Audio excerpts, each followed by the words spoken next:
Bismillahirrahmanirrahim. Assalamualaikum warahmatullahi wabarakatuh. Selamat datang di mata pelajaran Produk Kreatif dan Kewirausahaan kelas 12 bersama saya Ati Sulastri. Untuk pembahasan kita kali ini, kita akan membahas tentang modal usaha dan break-even point atau BEP. Nah, sebelum kita memulai pembelajaran, kita akan membahas dulu tentang tujuan pembelajaran. Tujuan pembelajaran kali ini, yang pertama, memahami modal dan jenisnya. Yang kedua, memahami BEP dan cara perhitungannya.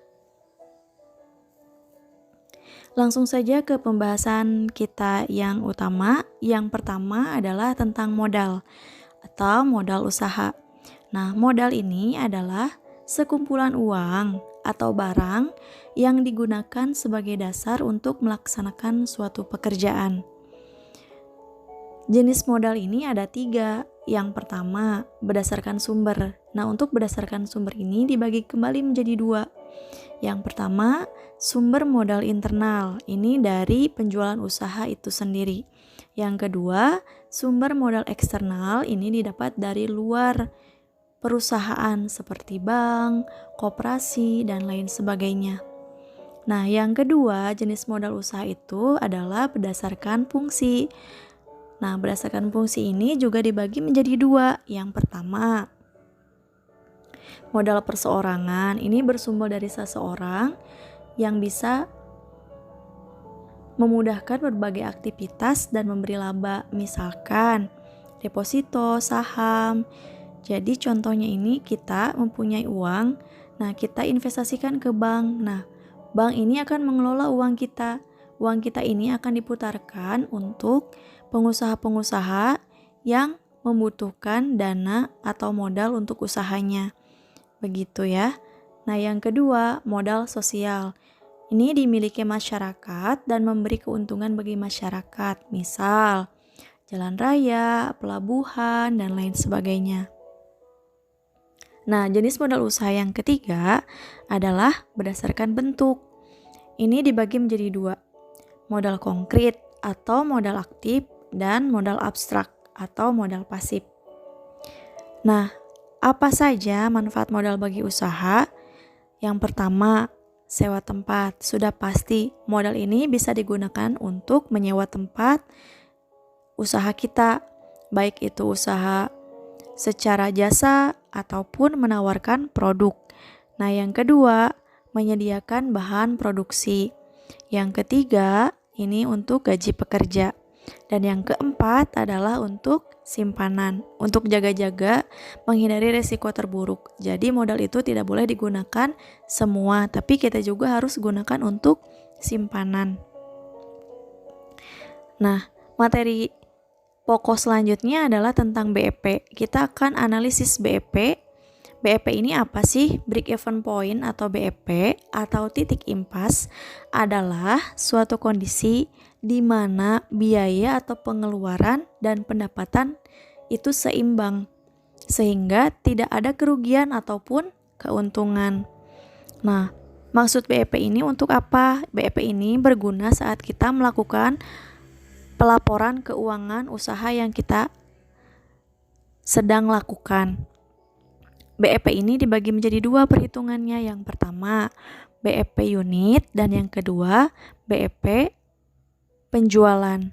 Nah, untuk unit ini rumusnya BEP sama dengan FC atau fixed cost, biaya tetap, dibagi price dikurangi VC atau variable cost atau biaya variabel. Nah, langsung saja ke soalnya. Contoh soal perhitungan BEP per poin. Jadi, manfaat perhitungan BEP poin ini per unit ini untuk mengetahui berapa sih unit yang harus kita keluarkan agar pengeluaran atau modal yang kita keluarkan ini pemasukannya sama, seimbang gitu. Jadi kita ada ancang-ancang untuk melakukan produksi unit berapa nih.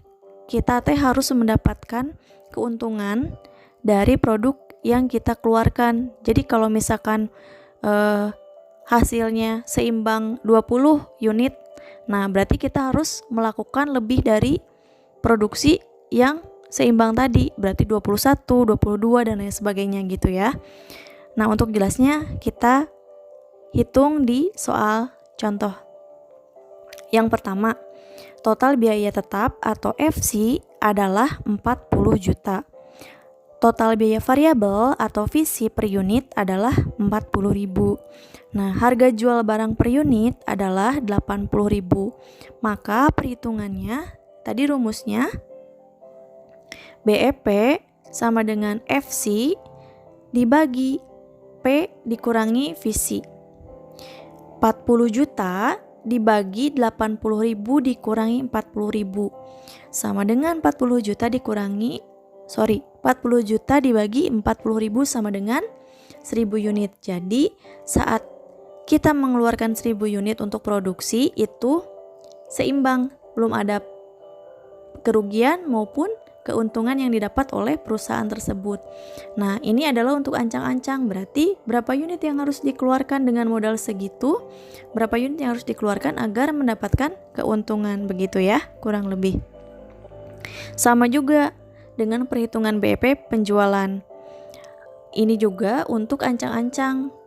Kalau yang tadi unit, kalau yang ini adalah rupiahnya. Jadi berapa yang harus kita dapatkan agar minimal seimbang apa yang kita keluarkan dan apa yang kita dapatkan gitu. Jadi kalau misalkan kita ingin mendapatkan keuntungan, berapa nih yang harus kita dapatkan rupiahnya gitu ya, kurang lebih.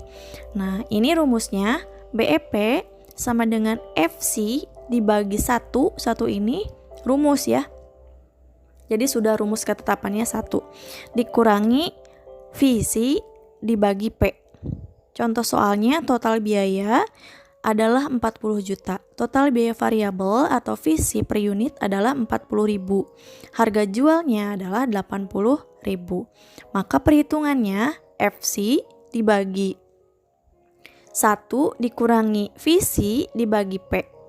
Jadi 40 juta dibagi hasil yang tadi sama dengan 80 juta.